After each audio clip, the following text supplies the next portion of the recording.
മുൻ മുഖ്യമന്ത്രി ഉമ്മൻചാണ്ടിയുടെ 1-ാം ചരമവാർഷിക ദിനത്തിൽ കോതമംഗലത്ത് അനുസ്മരണ സമ്മേളനം സംഘടിപ്പിച്ചു.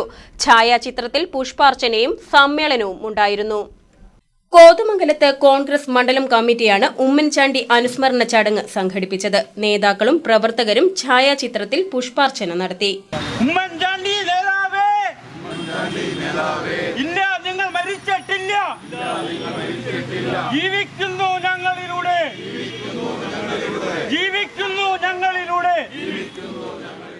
മണ്ഡലം പ്രസിഡന്റ് PR അജി അധ്യക്ഷത വഹിച്ച സമ്മേളനം മുൻ മുനിസിപ്പൽ ചെയർമാൻ PP ഉതുപ്പാൻ ഉദ്ഘാടനം ചെയ്തു.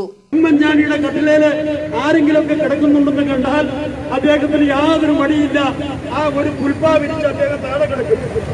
മോളി കട്ടിലെ കിടക്കുന്ന യൂത്ത് കോൺഗ്രസ്സുകാരനായാലും ദേശക്കാരനായാലും എണിക്കാൻ പറയുന്ന സമീപനമില്ല. ഇന്നത്തെ നേതാക്കന്മാരും നമുക്കറിയാം, വേഗം എണിച്ചില്ലെങ്കിൽ ആ പ്രശ്നമുണ്ടാക്കും. പക്ഷേ ഉമ്മൻചാണ്ടി അപ്പോഴൊക്കെ ആ പുൽപ്പാ വിരിച്ച് താഴെ കിടന്നുകൊണ്ട് വന്നവരൊക്കെ എല്ലാ സൗകര്യങ്ങളും ചെയ്ത് അവരൊക്കെ ബുദ്ധിമുട്ട് വരുന്നതാണ് എന്ന് പറയും.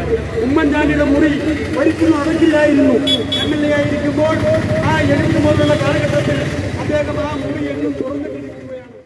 KP Babu, Shameer Panakkal, Babu Elias, Abu Moideen, AB Abraham, MS Eldhose, CS Najeeb, PK Chandrasekharan Nair, KI Jacob, George Varghese, MA Kareem, Pareeth Pattamavukudi, Noble Joseph, Sunny Velookkara, MK Venu, Eldhose Keecheri, Anoop Ittan, Jessy Saju, Bhanumathi Raju തുടങ്ങിയവർ പങ്കെടുത്തു. KCV news, Kothamangalam.